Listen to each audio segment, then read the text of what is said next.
সিমের এমন একটি রেসিপি এই শীতে গরম ধোয়া ওঠা ভাতের সঙ্গে জাস্ট জমে যাবে, খেতে হবে দুর্দান্ত। নমস্কার বন্ধুরা, অমৃতা কুকিং চ্যানেলে সবাইকে স্বাগত জানিয়ে আবারও হাজির হয়েছি। তো যে সকল বন্ধুরা ইউটিউব চ্যানেল থেকে দেখছেন তারা প্লিজ চ্যানেলটিকে সাবস্ক্রাইব করে পাশে থাকবেন, আর যারা ফেসবুক থেকে দেখছেন তারা পেজটাকে ফলো করে রাখবেন। তো স্কিপ না করে পুরো ভিডিওটি দেখার অনুরোধ রইল, আর লাইক দিয়ে ভিডিওটি দেখা শুরু করবেন। তো চলুন রেসিপিটি শেয়ার করা যাক। তো দেখুন বন্ধুরা, এখানে আমি নিয়ে নিয়েছি সিম। তো সিম দিয়ে আরও একটি দারুণ রেসিপি নিয়ে হাজির হয়েছি। তো দেখুন, এই সিমের রেসিপি থাকলে গরম ভাতে কিন্তু খেতে দুর্দান্ত লাগবে। তো সবার প্রথমে আমি সিমটাকে খুব ভালো মতো করে বেছে নিচ্ছি। তো দেখুন, খুব ভালো মতো করে কিন্তু বেছে নেব। তো এটা আমি আজকে কিন্তু সিমটাকে গোটা গোটাই রান্না করব। তো সবগুলোকে কিন্তু এইভাবে খুব ভালো মতো করে সিমটাকে বেছে নিতে হবে। সিমের এই দু সাইজটাই কিন্তু ভালো মতো করে বেছে নিতে হবে। এইগুলো কিন্তু সেদ্ধ হয় না, এইগুলো কিন্তু বেছে নিলে বেশি ভালো হয়। তো দেখুন, এইভাবে কিন্তু আমি খুব ভালো মতো করে কেটে নিচ্ছি। দেখুন বন্ধুরা, আমি কিন্তু সিমগুলোকে খুব ভালো মতো করে বেছে নিয়েছি। তো এই বাটিতে আমি কিন্তু সিমগুলোকে এবার উঠিয়ে নেব। দেখুন, একটা কড়াই আমি দিয়ে দিচ্ছি জল। আমি সিমগুলোকে হালকা ভাপে নেব। দেখুন, এইভাবে কিন্তু আমি খুব ভালো মতো করে একটু নাড়াচাড়া করে নিচ্ছি। এবার আমি ঢাকনাটা ঢেকে দিচ্ছি। তো এখানে দেখুন বন্ধুরা, একটা আমি বাটি নিয়েছি, দিয়ে দিচ্ছি 1 চামচের মতো সাদা জিরে, দিয়ে দেবো 1 চামচের মতো সরিষা।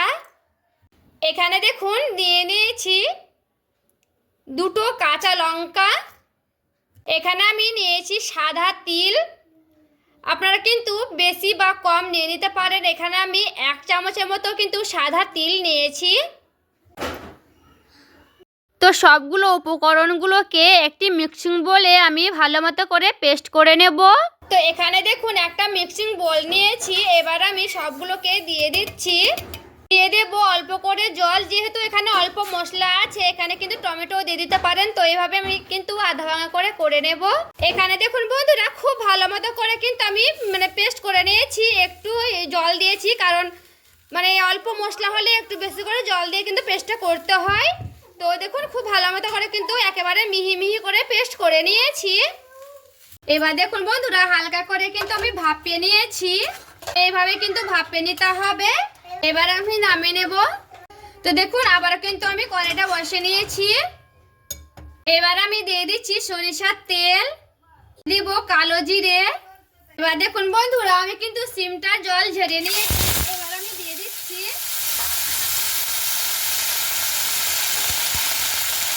তো সিমটাকে একটু ভালো মতো করে ভেজে নেব। তো দেখুন বন্ধুরা, আমি কিন্তু সিমটাকে খুব ভালো মতো করে বেছে নিয়েছি। আর সিম কিন্তু ভাজাও খেতে খুবই ভালো লাগে। এবার আমি সিমগুলোকে উঠিয়ে নেব। দেখুন, আবারও আমি কড়াইয়ে দিয়ে দিচ্ছি অল্প করে তেল। এখানে দেখুন নিয়েছি আমি শুকনো লঙ্কা। শুকনো লঙ্কাটাকে অর্ধেক ভেঙে দেব। তো দেখুন, একটু ভালো মতো করে নাড়াচাড়া করে নিচ্ছি।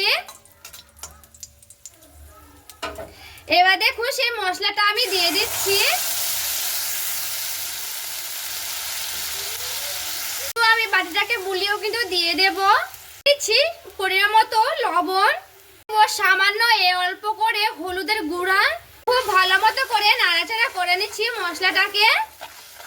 মশলাটাকে কিন্তু একেবারে বেশি করে আমি ভাজবো না, হালকা ভাজা ভাজা করে নেব। তো দেখুন বন্ধুরা, আমি কিন্তু মশলাটাকে বেশি ভাজবো না, এইভাবে কিন্তু হালকা ভেজে নিয়েছি, তাহলে কিন্তু হয়ে যাবে। তো এখানে দেখুন, সে ভাজা সিমগুলো কিন্তু আমি দিয়ে দিচ্ছি। তো ভাজা সিমটাকে দিয়ে একটু খুব ভালো মতো করে নাড়াচাড়া করে নেব, এপিট ওপিট করে। তো দেখুন, খুব ভালো মতো করে কিন্তু আমি নাড়াচাড়া করে নিচ্ছি। দেখুন বন্ধুরা, দিয়ে দিচ্ছি কাশ্মীরি লঙ্কার গুঁড়া। তো খুব ভালো মতো করে আমি নাড়াচাড়া করে নিচ্ছি। আর সাদা তিল দিয়ে এইভাবে একবার হলেও তৈরি করে দেখতে পারেন বন্ধুরা, খেতে কিন্তু দুর্দান্ত টেস্টি হয়। দেখুন ঢাকনাটাকে ঢেকে দিচ্ছি আর গ্যাসের আঁচটাকে একেবারে কিন্তু আমি কমিয়ে দেব। আর দেখুন বন্ধুরা, এইভাবে কিন্তু একেবারে মশলাটাকে দিয়ে এইভাবে কিন্তু আমি সিমটাকে শুকিয়ে নিয়েছি। এইভাবে আমি দিয়ে দিচ্ছি অল্প করে জল। তো জলটাকে দিয়ে হালকা করে এইভাবে আমি কিন্তু নাড়াচাড়া করে নেব। তো দেখুন সিমটাও কিন্তু সেদ্ধ হয়ে যাবে আর এইভাবে কিন্তু আর হালকা করে কিন্তু জলটা শুকিয়ে শুকিয়ে আসবে। এখানে কিন্তু শুকনো শুকনোই করে মানে রান্না করব। তো আবারও আমি কিন্তু ঢাকনাটাকে ঢেকে দিচ্ছি। এবার দেখুন বন্ধুরা, ঢাকনাটাকে আমি উঠিয়ে দেখব। আর দেখুন এইভাবে কিন্তু খুব ভালো মতো করে আমি নাড়াচাড়া করে নিচ্ছি। আর সিমগুলো দেখুন সেদ্ধ হয়ে গেছে ভেতর থেকে খুব ভালো মতো করে। এবার দেখুন রেসিপিটা কিন্তু পুরোপুরিভাবে রেডি। এবার আমি একটা থালাতে নামিয়ে নেব।